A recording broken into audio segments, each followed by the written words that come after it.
Diálogos atemporais, Agostinho e Spinoza. Bem-vindos a uma jornada filosófica extraordinária, onde as barreiras do tempo e do espaço se dissolvem para permitir um encontro improvável entre duas mentes brilhantes da história do pensamento ocidental. De um lado, Aurelius Augustinus, conhecido como Santo Agostinho, 354 a 430, bispo de Hipona, teólogo cristão e um dos mais influentes padres da Igreja.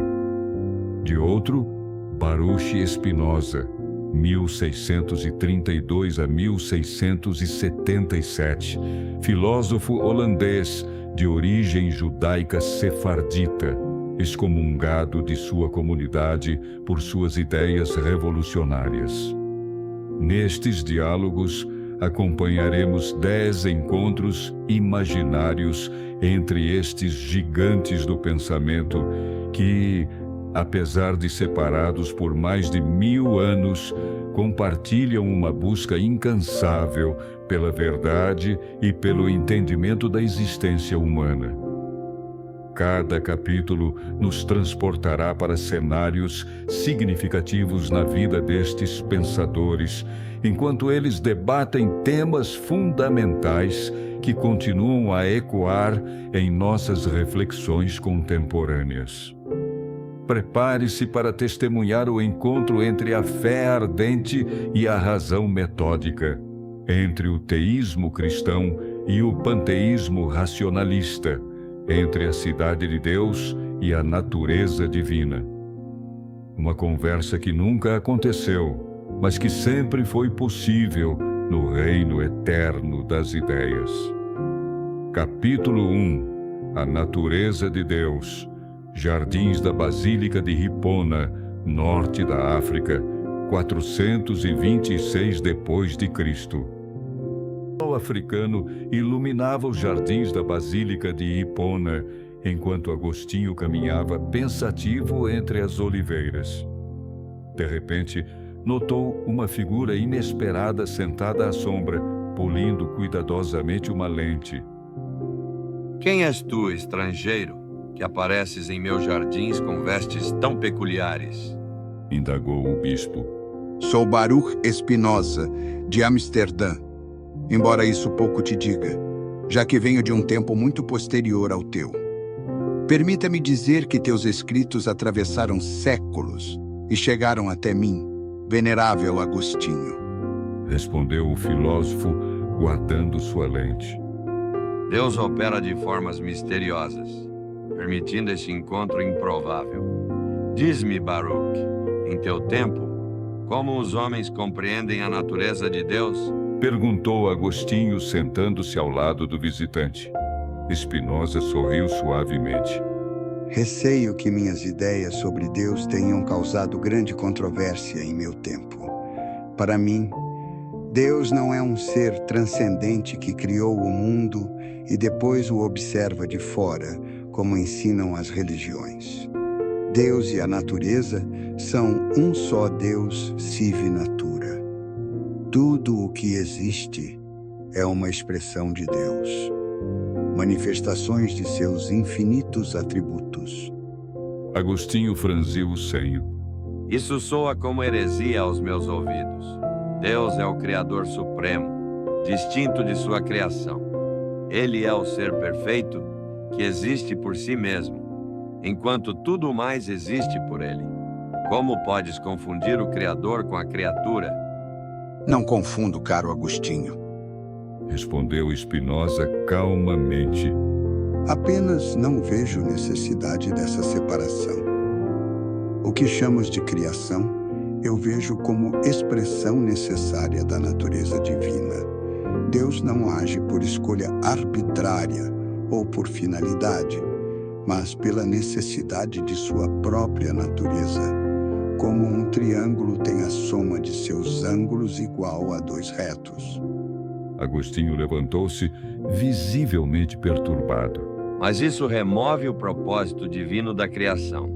Em minhas confissões, escrevi que nossos corações estão inquietos até que descansem em Deus. Tua visão parece eliminar essa relação pessoal com o divino, que é a essência da fé. Respeito tua inquietude, Agostinho, mas minha filosofia não elimina o divino, apenas o redefine. Para mim, a verdadeira beatitude consiste no conhecimento intelectual de Deus, que é conhecer a natureza das coisas. Quando compreendemos as causas necessárias dos eventos, participamos do intelecto divino e experimentamos o que chamo de amor intelectual a Deus. Agostinho suspirou profundamente. Vejo que ambos buscamos a verdade com sinceridade, mas por caminhos muito diferentes. Tu procuras Deus através da razão pura, enquanto eu acredito que a fé ilumina o intelecto. Credo ut intelligam, creio para compreender. Talvez nossa divergência não seja tão grande quanto parece.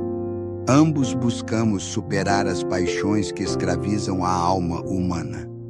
Tu, através da graça divina, eu, através do conhecimento. Mas o fim não seria semelhante à libertação do espírito e à união com o que é eterno? O sol começava a se pôr sobre Hipona, tingindo o céu de vermelho. Esta conversa me perturba e me intriga, Baruch. Há sabedoria em tuas palavras, mesmo que eu não possa aceitar tuas conclusões. Talvez devêssemos continuar este diálogo em outra ocasião, explorando outras questões. Concluiu Agostinho, olhando para o horizonte mediterrâneo. Capítulo 2. Liberdade e determinismo. Oficina de polimento de lentes de Espinosa, Rijnsburg, Holanda, 1661. O inverno holandês fazia-se sentir do lado de fora, enquanto no interior da modesta oficina de Espinosa, o filósofo trabalhava meticulosamente no polimento de uma lente. O pó de vidro cobria suas mãos quando notou uma presença incomum junto à sua mesa de trabalho.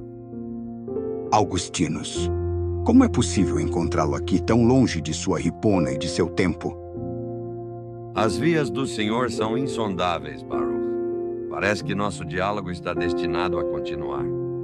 Respondeu Agostinho, observando com curiosidade o trabalho artesanal do filósofo. Vejo que trabalhas com as mãos, além de com a mente. O trabalho manual me dá sustento e tranquilidade para pensar.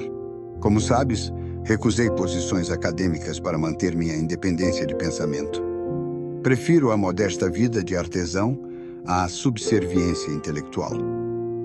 Agostinho assentiu com respeito. Uma escolha admirável. Falávamos da natureza de Deus em nosso último encontro. E há uma questão que me intriga desde então. Se tudo é expressão necessária de Deus, como defendes o que acontece com a liberdade humana? Em minha obra, O Livre-Arbítrio, defendo que Deus nos concedeu a liberdade de escolha, embora preveja nossas decisões. Espinosa depositou cuidadosamente a lente que polia e encarou seu interlocutor. Receio que tenha que desapontá-lo novamente, caro Agostinho. O que os homens chamam de livre-arbítrio não passa de uma ilusão nascida da ignorância.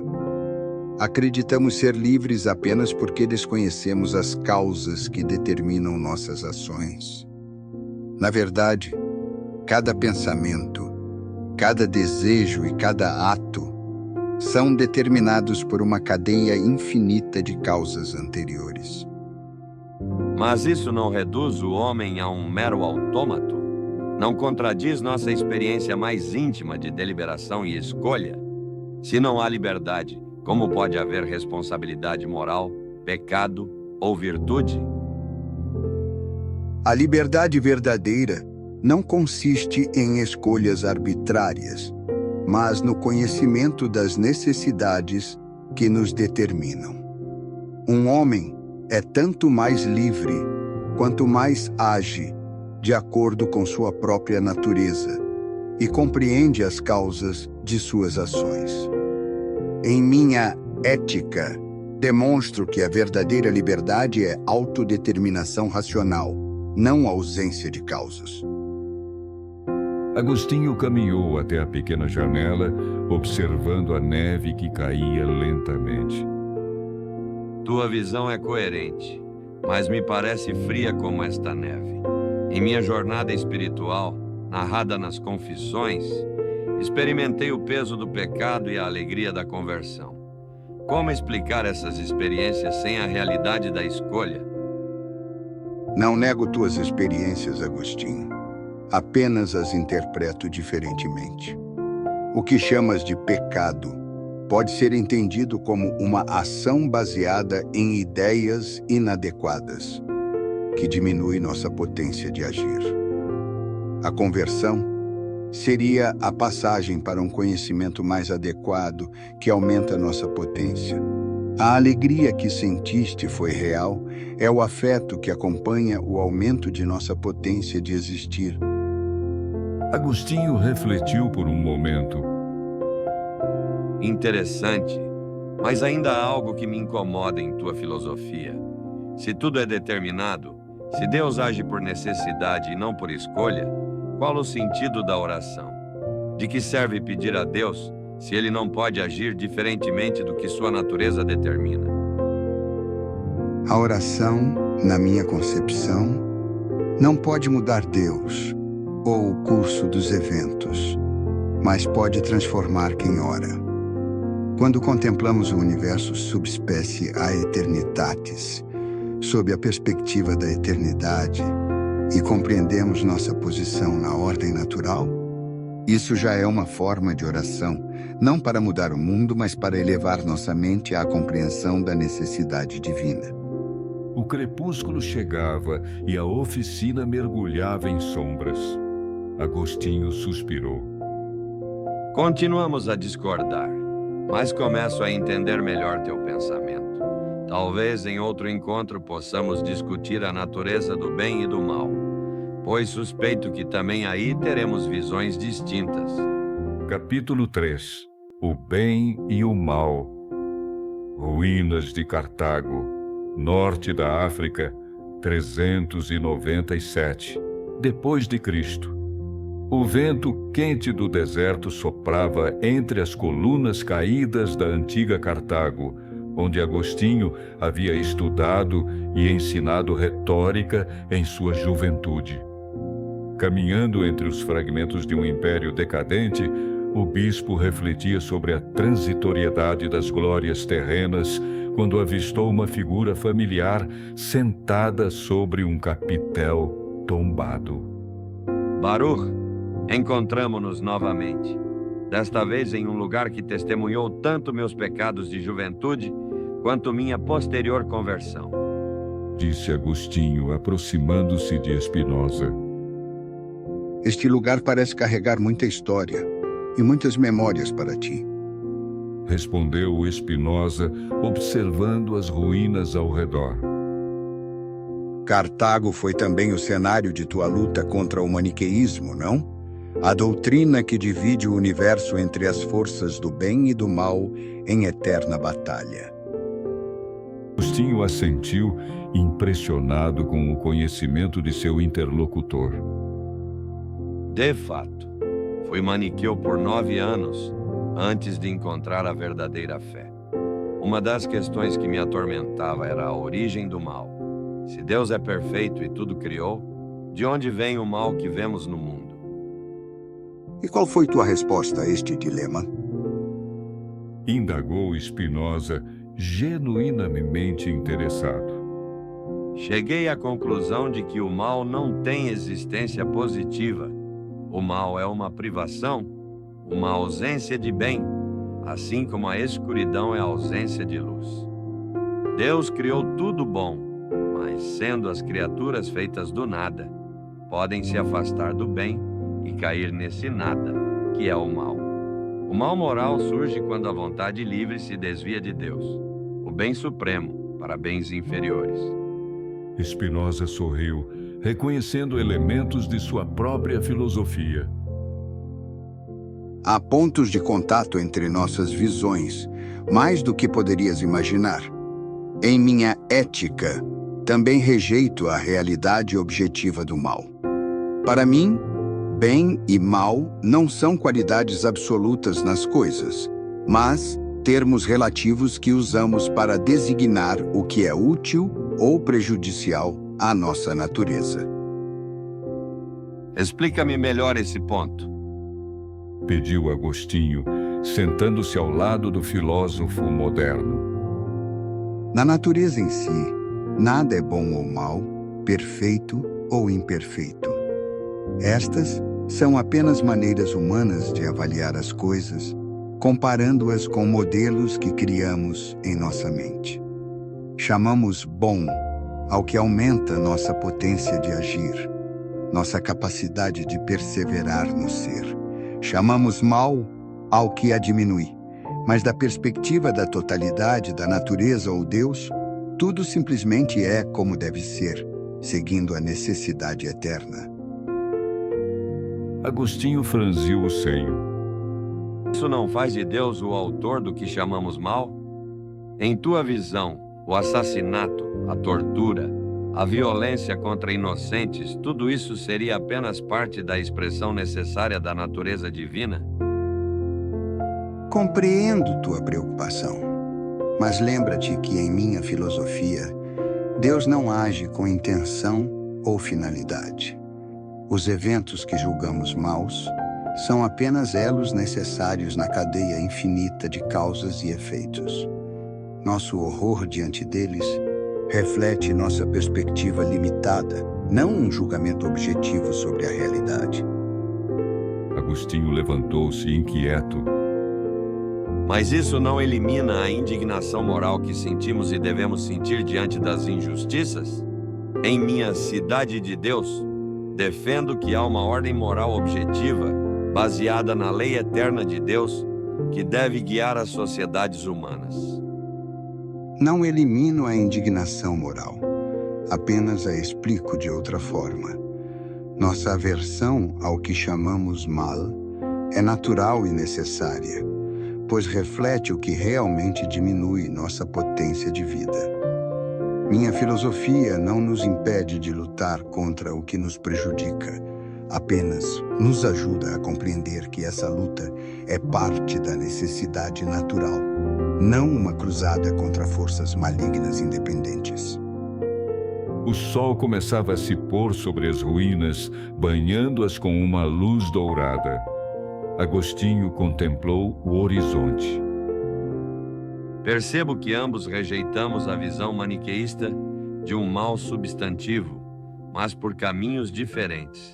Eu através da noção de privação do bem, tu através da relativização do bem e do mal à nossa natureza. Fico a pensar se em nosso próximo encontro poderíamos discutir a natureza da alma humana e sua relação com o corpo. Outro tema onde suspeito que teremos visões distintas. Capítulo 4. Corpo e Alma. Biblioteca da Universidade de Leiden, Holanda, 1673. A vasta biblioteca da Universidade de Leiden, com suas estantes repletas de volumes encadernados em couro e globos terrestres ornamentados, era um dos poucos lugares onde Spinoza ainda se sentia bem-vindo. O filósofo folheava um manuscrito quando percebeu uma presença familiar entre as pilhas de livros. Agostinho, nossa conversa continua pelo visto, desta vez em meu território e minha época. Saudou Spinoza, fechando cuidadosamente o livro que consultava. Este lugar me lembra a Biblioteca de Alexandria, embora pareça mais organizado. Comentou Agostinho, observando com admiração a arquitetura e os volumes ao redor. Vejo que o conhecimento continuou a se expandir nos séculos após minha época.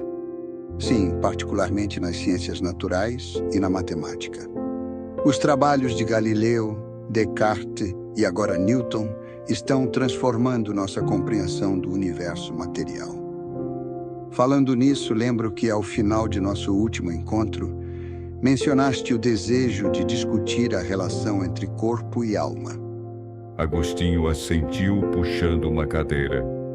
De fato, em meus escritos defendo que a alma é uma substância espiritual distinta do corpo, criada diretamente por Deus. O corpo é o instrumento da alma, e embora estejam intimamente unidos durante a vida terrena, a alma é imortal e sobrevive à morte corporal. Como vês essa questão? Minha visão difere significativamente.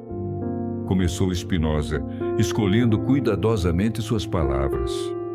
Não considero alma e corpo como duas substâncias distintas, mas como dois atributos ou aspectos da mesma realidade. Em minha ética, proponho que mente e corpo são a mesma coisa, apenas expressa de duas maneiras diferentes, sob o atributo do pensamento e sob o atributo da extensão. Isso soa como um tipo de monismo. Mas como explicas então a aparente independência de nossos pensamentos em relação aos movimentos corporais? Posso contemplar verdades eternas enquanto meu corpo permanece em repouso. Não há relação causal entre mente e corpo. Um não age sobre o outro. O que ocorre é um paralelismo. Para cada estado mental, há um correspondente estado físico, e vice-versa. Ambos são expressões da mesma realidade subjacente, seguindo suas próprias leis, mas em perfeita correspondência. Agostinho, então, o questionou. Mas isso parece contradizer nossa experiência mais básica. Quando decido levantar meu braço, ele se move. Como negas essa causalidade evidente? Não nego tua experiência, apenas a interpreto diferentemente. O que experimentas como decisão, no âmbito mental, corresponde a um certo estado cerebral no âmbito físico, e ambos são determinados por causas anteriores em suas respectivas séries. A ilusão de que tua mente causa o movimento corporal surge porque não tens conhecimento adequado das causas físicas que determinam esse movimento. E quanto à imortalidade da alma? Em tua filosofia, o que acontece após a morte do corpo? Devo confessar que minha posição sobre este tema foi uma das que mais escandalizou meus contemporâneos. Para mim, a mente humana, enquanto ideia do corpo, não pode sobreviver integralmente à destruição do corpo. Entretanto, há um aspecto da mente humana que participa do intelecto infinito de Deus e que, nesse sentido, é eterno. Explica-me melhor esse ponto. Pediu Agostinho, intrigado. Quando conhecemos as coisas pelo terceiro gênero de conhecimento, o conhecimento intuitivo, subespécie a eternitatis, nossa mente participa da eternidade. Não é uma sobrevivência pessoal como imaginas, com memórias e personalidade intactas, mas uma participação no intelecto divino através das ideias adequadas que formamos durante a vida. Tua visão me parece eliminar a esperança cristã da ressurreição e da vida eterna como a concebemos. Para mim é essencial que a alma individual, com sua identidade e memórias, sobreviva para receber a justa recompensa ou punição por seus atos terrenos. Compreendo a importância dessa crença para ti. Mas minha filosofia busca uma forma diferente de consolação. Não a esperança de uma recompensa futura, mas a beatitude que podemos experimentar aqui e agora, através do conhecimento adequado e do amor intelectual a Deus. O sino da universidade tocou, anunciando o fechamento da biblioteca. Parece que nosso tempo se esgota novamente, Observou Agostinho. Talvez em nosso próximo encontro possamos discutir a natureza das emoções humanas e como podemos alcançar a felicidade, ou beatitude, outro tema, onde suspeito que teremos tanto convergências quanto divergências. Obrigado por assistir o vídeo até o final. Curta e compartilhe para assistir os próximos capítulos deste diálogo atemporal.